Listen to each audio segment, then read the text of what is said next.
selling my shares. Not go to anyone. Last name, Chu. Makuha na natin ang shares ni Charleston. The end.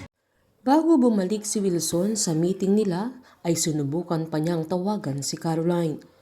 Nagulat ang dalaga nang tumatawag ang papa niya na sinabihan pa siya ni Bingo na sagutin niya ito. Nakailang ring ang phone ni Caroline pero hindi niya ito sinagot. Habang balisa naman sila Charleston at Cindy dahil ramdam nilang parang may magbabago sa desisyon ni Wilson. Sa paghihintay ni Wilson ng sagot ni Caroline ay napagtanto niyang hindi interesado ang dalaga sa pagiging COO na posisyon kaya bumalik na ito sa conference room. Natanong naman ni Caroline kay Bingo kung bakit kaya tumatawag ang papa niya. Sinaad naman ni Bingo na baka sa kanya na ibibigay yung boto ng papa niya na tama ang hinala niya na gusto lang muna sanang ipaalam ni Wilson kay Caroline pero hindi niya ito sinagot. Habang sa paglabas ni Sherwin ay agad niyang tinawagan si Annie upang ipaalam niya ang mga ganap sa eleksyon.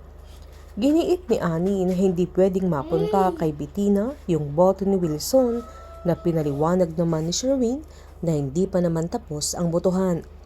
Galit na sinabi ni Annie na bakit sinuggest ni Sherwin na suyuin ni Bettina ang papa niya para lang makuha ang boto niya na hindi lubos akalain ni Sherwin na effective ang suggestion niya kay Bettina. Saktong tinawag naman ni Thea si Sherwin upang ipaalam na nasa conference room na si Wilson. Bago bumoto si Wilson ay pinaliwanag niya na may tiwala siya sa lahat ng mga anak niya na lahat sila ay may kanya-kanyang potensyal na buong puso niyang pinapaniwalaan at masaya siyang lahat sila ay lumalago.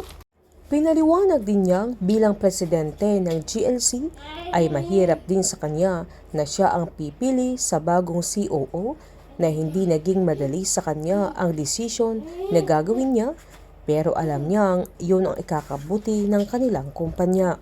Hinawakan pa ni Bingo ang mga kamay ni Caroline habang hinihintay nila ang resulta ng eleksyon. Nang makita nila sa main chart na si Bettina nga ang binoto ni Wilson, ay nagulat silang lahat na maging ang dalaga ay hindi niya mailarawan ang saya niya sa mga sandaling yan.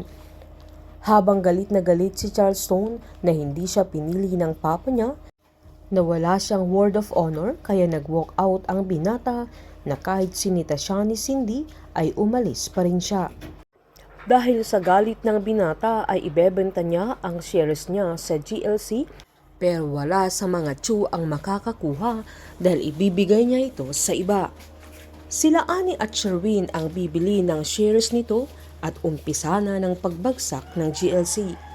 Painit ng painit ang mga tagpo, sabay-sabay po nating subaybayan ang advance episode ng Can't Buy Me Love dito po sa aking channel.